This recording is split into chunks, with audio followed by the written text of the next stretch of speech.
Bismillahirrahmanirrahim. Assalamualaikum warahmatullahi wabarakatuh. Asyhadu an la ilaha illallah, asyhadu anna Muhammad Rasulullah. Allahumma sholli ala sayyidina Muhammad wa ala ali sayyidina Muhammad. Kama sholaita ala sayyidina Ibrahim wa ala ali sayyidina Ibrahim bil alamina innaka Hamidum Majid. Oke, sebentar, takut kelupaan mic. Oke. Sebelumnya kita panjatkan dahulu doa kepada Gusti Allah Agung untuk saudara-saudara kita yang telah memberikan sholawatnya ya kepada channel dakwah ini, sehingga channel ini dapat dengan setia eksis hadir dalam ruang-ruang diskusi kalian semuanya dimanapun kalian berada. Tentu dengan sebuah harapan, insya Allah sholawat itu ya baik untuk rekan-rekan yang dari TikTok via via koin-koin paus-paus atau apa itu ya nggak tahu, dan transfer bagi teman-teman YouTube bagi yang mampu ya, bagi yang tidak mampu cukup iklannya jangan di skip ya. Dan tadi malam itu nggak ada iklannya, Gerah itu dia memang lagi ada kena flu, mungkin nggak konsen, jadi dolarnya nggak diaktifkan. Aku lihat pagi tadi, ya sudahlah nggak apa-apa, nanti Allah ganti rezeki lewat jalan lain gitu ya. Aku lihat loh kok iklannya nggak diaktifkan, dolarnya itu masih centang dia ya. Tapi ya sudahlah ya. Allah itu punya 1000 jalan ya. 1000 jalan itu jangan kamu pahami 1, 2, 3, enggak. Allah itu punya banyak jalan, punya banyak cara ya untuk menghantarkan rezeki kepada hambanya. Begitu juga punya banyak cara untuk menghambat rezeki supaya tidak sampai kepadanya. Jadi kita optimis saja ya, mungkin itu lalai atau gimana, dolarnya jadi nggak nyala iklannya. Otomatis kalau dolar nggak diaktifkan iklan nggak masuk itu ya. Ya dia lupa mungkin ya, tapi insya Allah Allah akan berikan lewat jalan lain ya. Padahal dolar diaktifkan juga itu kalian harus anti skip, anti download. Kalau di skip ya percuma juga, sama aja. Oke. Untuk yang di mancanegara, aku ucapkan terima kasih. Di dalam negeri terima kasih atas apresiasinya. Semoga selalu always dan tidak pernah never tetaplah bertumbuh menjadi satu pribadi tangguh yang anti skip dan anti download.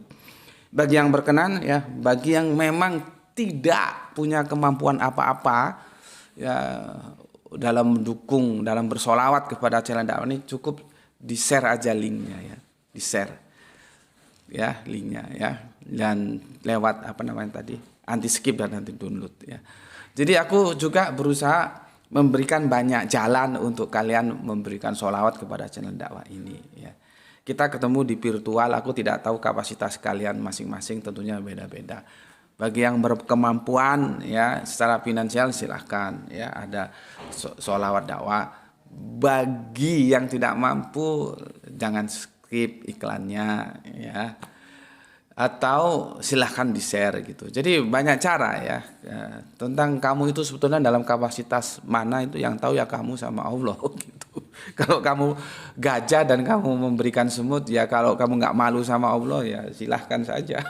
Nggak ada masalah sih aku, karena aku juga nggak tahu kondisi kalian masing-masing di rumah kan, apakah dalam taraf kemampuan yang mana. Hanya kamu dan Allah yang tahu ya. Dan itu kesadaran kita. Oke. Aku akan lanjutkan ya kajian kita yang sempat terpending karena kita kemarin melakukan resensi pernyataan saudara-saudara kafir kita ya. Sekarang kita lanjutkan. Insya Allah ini sekali ya.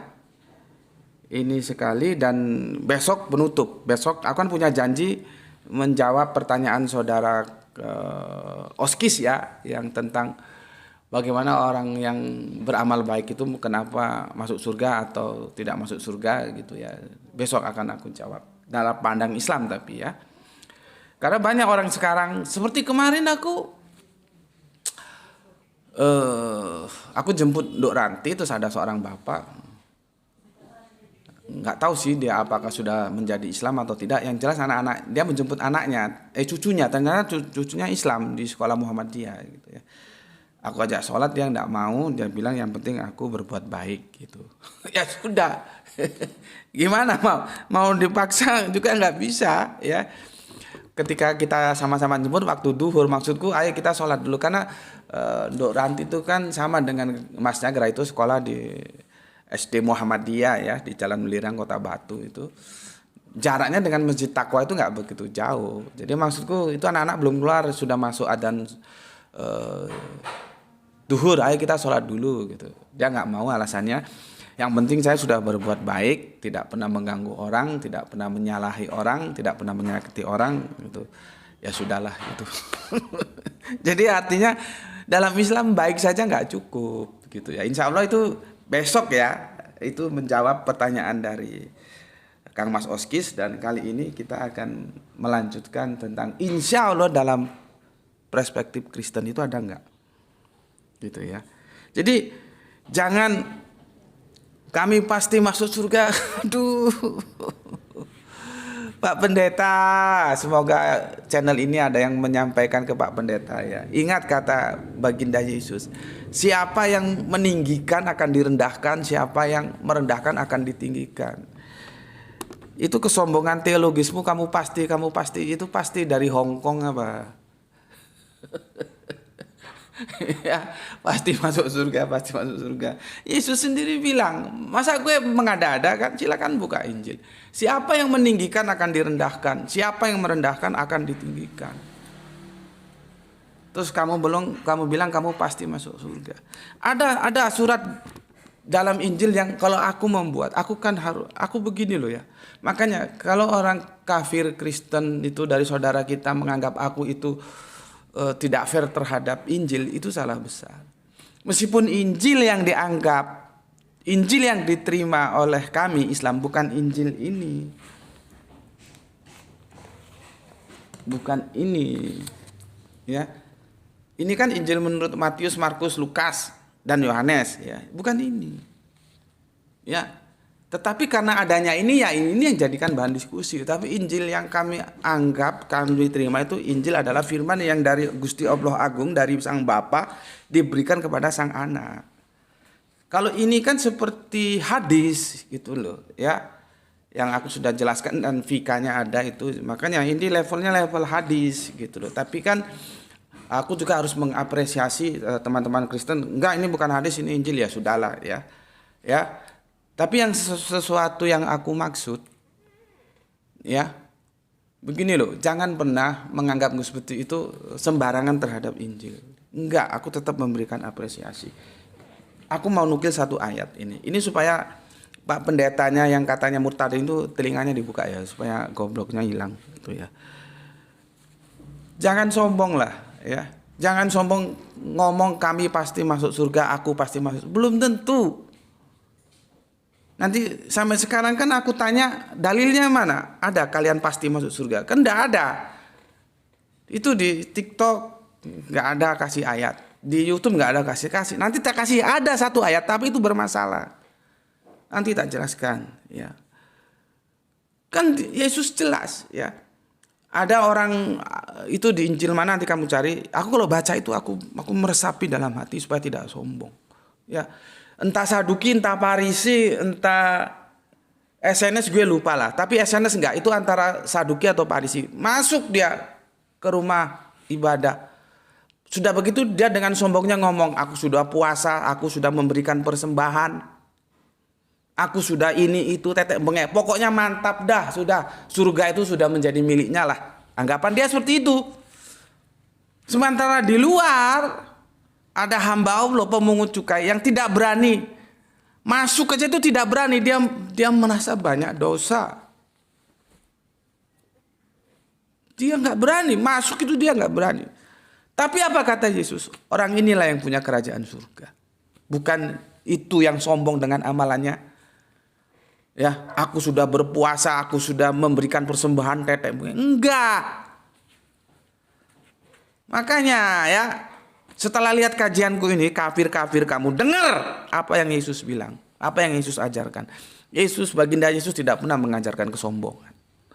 Semua kerendahan hati yang diajarkan. Terus kamu mau mentang-mentang ngomong pasti masuk surga, lalu kamu menyerang Islam, insya Allah surganya.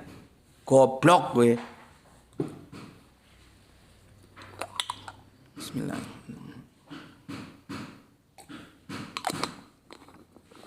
Benar loh, aku kalau baca ayat itu aku menangis aku. Ya, menangis. Bayangkan seorang pemungut cukai merasa tidak pantas masuk ke Bait Allah, nggak pantas. Di dalam ada seorang entah Farisi entah Saduki, gue lupa, dengan sombongnya, gue sudah memberikan, ini bahasa gue ya, teksnya tentunya nggak begitu, silakan cek nanti. Gue sudah memberikan persembahan, gue sudah puasa, gue sudah ini itu. Ternyata kata Yesus bukan dia yang punya kerajaan surga, tapi orang yang mengakui dirinya dan merasa tidak pantas masuk ke Bait Allah saja nggak pantas dia karena dia merasa banyak dosa. Justru itu yang punya kerajaan surga. Ya, Pak Pendeta itu goblok sih. Gue bilang kan goblok. Ketika dia Islam juga dia goblok. Dia nggak belajar Islam. Kenapa Islam bilang insya Allah? Dia masuk Kristen, murtad, juga nggak belajar Kristen. Gobloknya nggak hilang-hilang karena nggak mau belajar. Goblok itu hanya bisa dihilangkan dengan studi. Nah, di sini studi di sini. Aku ajarin.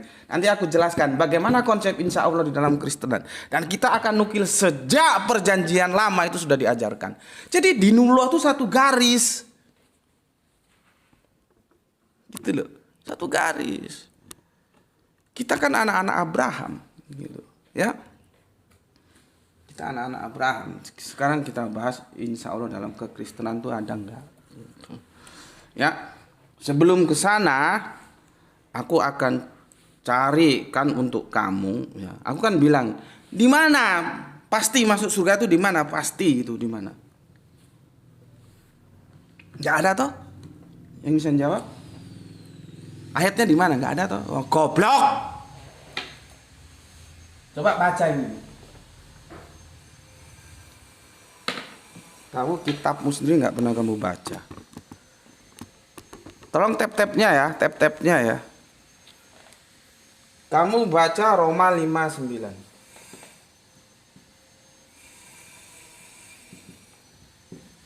Nih. Ya. Buka semua, bareng-bareng dibuka. Ya.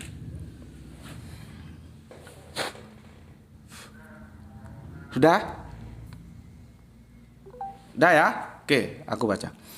Lebih-lebih karena kita sekarang telah dibenarkan oleh darahnya, kita pasti akan diselamatkan dari murka Allah. Dia bilang pasti di sini.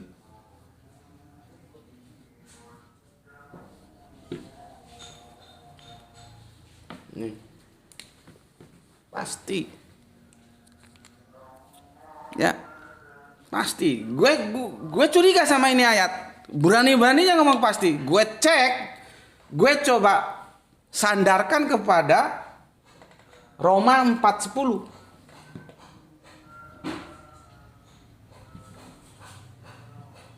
Apa katanya? Sebab jika kamu mengaku dengan mulutmu bahwa Yesus adalah Tuhan dan percaya dalam hatimu bahwa Allah telah membangkitkan Dia dari antara orang mati, maka kamu akan. Di sini akan. Mana yang benar ini? Kalau di sini kan akan ditambahi pasti. Pasti akan diselamatkan dari murka Allah. Di sini nggak ada pastinya.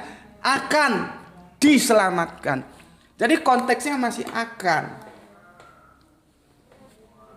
Ingat. Ini pendeta-pendeta biar tahu nih. Kalau gue salah, tunjukin salahnya di mana ya. Jangan main lapor, main Bennett, main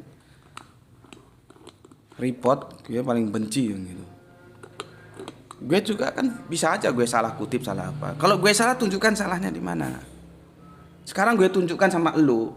Ayat pasti itu di sini di Roma 5:9. Di lain nggak ada, gue udah cari. Kalau lu nemukan, ketemukan sama gue mana ayatnya. Tapi gue curiga sama ini ayat. Gue cross check dengan Roma 4:10. Ternyata nggak pasti kok. Akan. Yang akan itu future. Dia bicara ke depan. Itulah yang disebut dengan fiction. Karena kita belum sampai ke sana. Waktunya belum tiba. Eskatologi itu belum tiba waktunya. Masih akan. Bismillahirrahmanirrahim.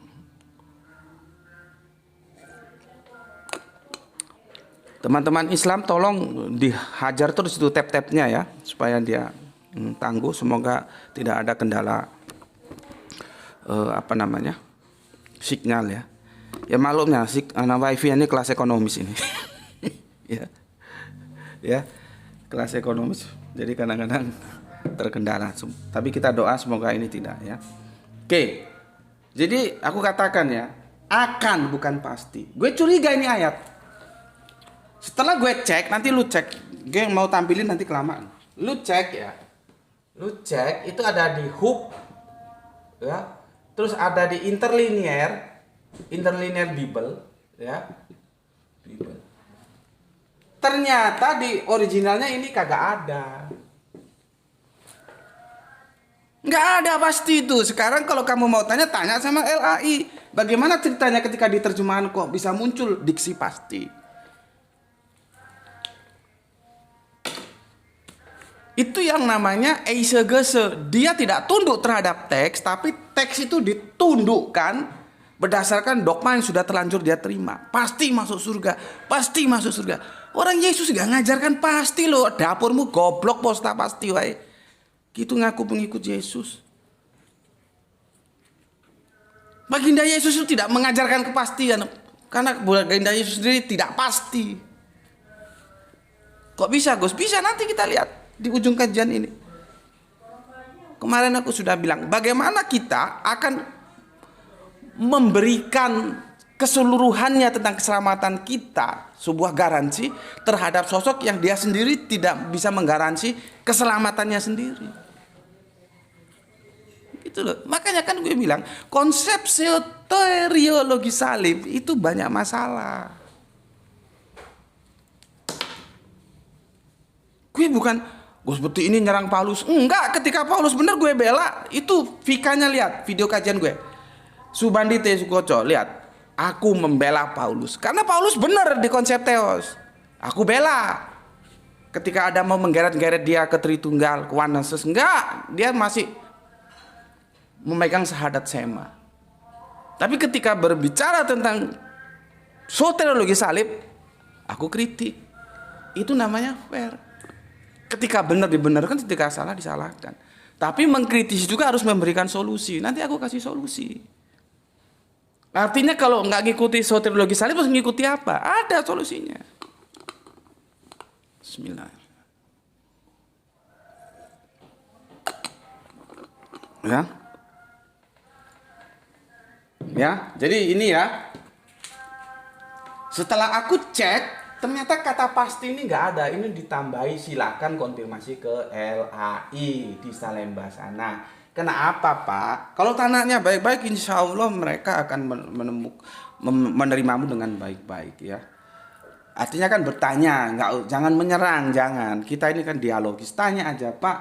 Kok saya cek itu di hub, di interlinear itu nggak ada Pak diksi pastinya. Kenapa bisa muncul pasti?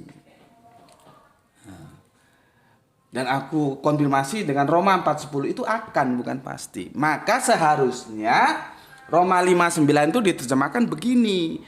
Lebih-lebih karena sekarang telah dibenarkan oleh darahnya, kita akan diselamatkan dari murka Allah. Itu klop sama Roma 4:10. Apa bunyi Roma 4:10? Sebab jika kamu mengaku dengan mulutmu bahwa Yesus adalah Tuhan dan percaya dalam hatimu bahwa Allah telah membangkitkan Dia dari antara orang mati, maka kamu akan diselamatkan. Jadi keselamatan itu masih akan. Itu klop. Masalahnya ini tidak klop karena sudah disisipi pasti itu. Itulah yang aku bilang ya. Cuman kan nanti teman-teman akan gimana ya? Al-Quran sudah mengatakan jangan ditambahi, jangan dikurangi firman Allah itu. Bahkan Alkitab sendiri melarang. Jangan ditambahi, jangan dikurangi. Nanti mereka larinya, oh, ini bukan kitab suci Pak, ini terjemahannya yang begini. Ya kalau ini terjemahan dikurung. Jangan kamu lepas pastinya itu. Dikurung, nggak apa-apa. Karena kamu menerjemahkan sesuai dengan dogma yang terlanjur kamu telan. Nggak apa-apa. Artinya orang tahu, oh itu dogma yang diterima oleh si penerjemah. Nggak apa-apa. Pasti gini kan, tapi dikurung. Gitu loh. Itu yang baca nggak terjebak. Lah ini dilepas. Nggak ada kurungnya ya, jadinya kacau. Kalau dikurung gini, ini masih bisa kita rukunkan. Tapi kalau ini pastinya jelas nggak rukun, orang ini pasti ini akad. Ya, oke. Ya, jadi itu kalau mau cari ayat yang mengatakan pasti selamat, pasti oke, ya itu ayatnya. Cuman itu ayat disisipi, gitu. Ya, oke.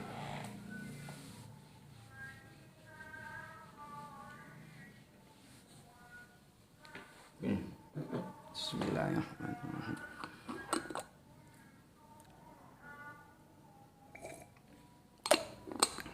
Tolong kalian di rumah juga buka Bible ya. Jadi ketika aku baca, kalian juga bisa cek karena kadang-kadang aku salah kutip, salah baca gitu. Oke, sekarang kita akan berbicara tentang insya Allah dalam konsep Kristen itu seperti apa sih ya? Ya. Apakah Kristen itu mengajarkan insya Allah? Ya. Ya. Insya Allah. Ini ya tulisannya ya. Dalam Kristen.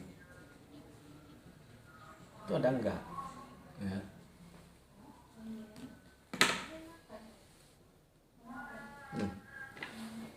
Ya. Aku sampaikan dulu kerangka berpikirku, dan ini nggak apa-apa meskipun ini perspektifnya Kristen karena kerangka berpikirku generik, universal. Di Kristen juga iya, di Islam juga iya, maka nggak apa-apa aku sampaikan di sini ya. Makhluk itu cuma punya usaha. Yang namanya makhluk ya, itu cuma punya usaha, dia berusaha doang. Gitu loh. Ya. Namun pasti ya itu Allah yang punya.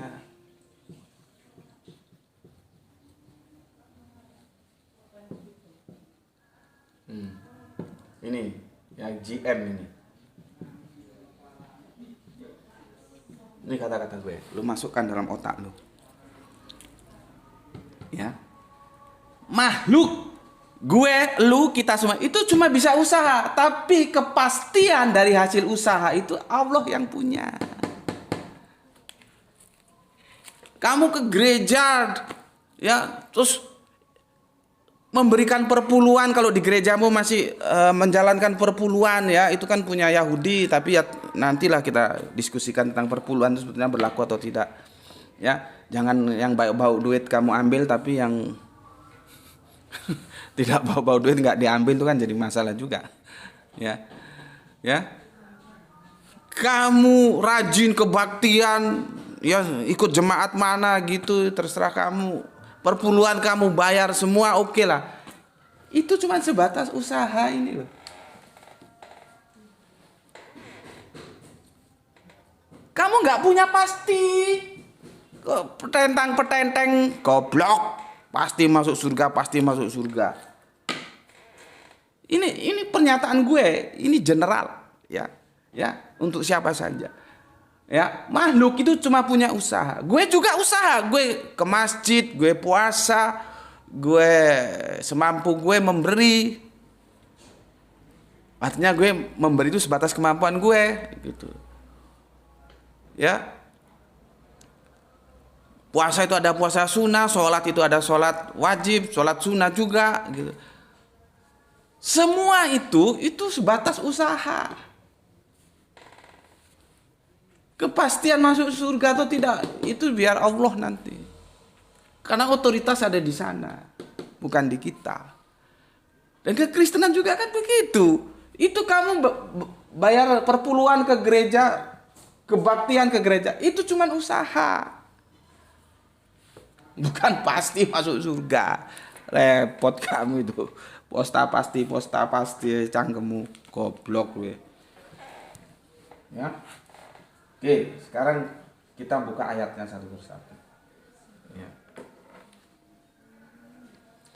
Nanti ini akan silang ini ya. Kita ke perjanjian lama terus ke perjanjian baru. Dari perjanjian baru, perjanjian lama, nanti ke perjanjian baru. Kita ke 1 Korintus dulu ya. 1 Satu.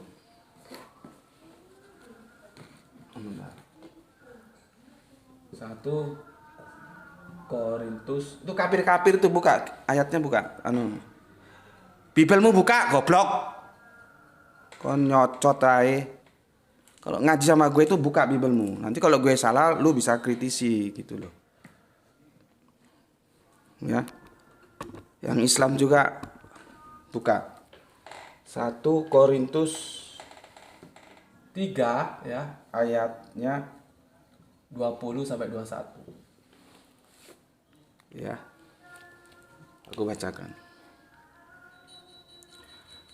Dan di tempat lain Tuhan mengetahui rancangan-rancangan orang berhikmat. Ya, sesungguhnya semuanya sia-sia belaka.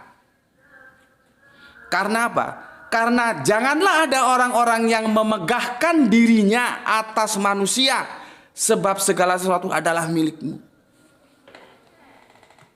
Sudah diingatkan, jangan bermegah di atas manusia, segala sesuatu milikmu. Belum tentu gue pasti masuk surga. Apa kata Korintus ya? Janganlah ada orang yang memegahkan dirinya atas manusia. Kan seolah-olah kalau sudah ibadah, sudah ke gereja, sudah bayar perpuluhan, persembahan, seolah-olah semua miliknya dan dadanya dibuka, masuk surga, gitu.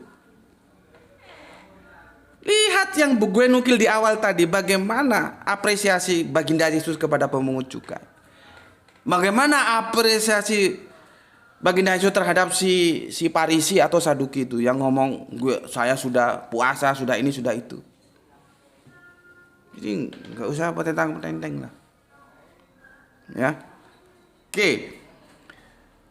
Itu 1 Korintus. Sekarang kita ke Perjanjian Lama, Amsal 19:21. Jadi ini jangan memegahkan dirimu.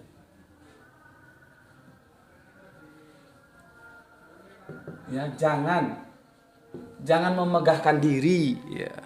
Humble lah kamu. Humble itu rendah hati. Ya. Oke. Ya. Sekarang ke Amsal 19:21. Amsal 19:21. Ya, apa katanya? Ya. Banyaklah rancangan di hati manusia, tetapi keputusan Tuhan Allah yang terlaksana. Gue sudah bilang tadi, kita hanya punya usaha, tapi Allah yang punya kepastian. Sama dengan Amsal 19:21. Kita hanya punya rancangan, tapi keputusan Tuhan Allah lah yang terlaksana. Jadi Allah yang punya pasti. Keputusannya apa, itu yang jadi. Itu loh. Ya, rancangan itu ya, namanya rancangan itu belum terrealisasi. Ya, harapan ke depan, makanya insya Allah itu sesuatu yang fiction, yang kita belum sampai ke sana. Akan semua masih dalam tempus delicti akan. Kan belum terjadi. Masih akan. Makanya tadi di surat Roma tadi kan akan itu, akan diselamatkan. Ya. Oke. Jadi ingat ya, rancangan ya nggak boleh bermegah kepada sama manusia. Terus rancangan itu yang terjadi itu yang keputusannya Tuhan. Maksudnya Tuhan Allah, ini pakai besar semua ini ya. Yang jadi yang itu artinya. Maka artinya Allah itu yang punya pasti. Ya, sekarang kita masuk ke Yesaya 31.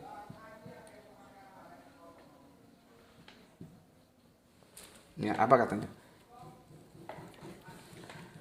Celakalah anak-anak pemberontak.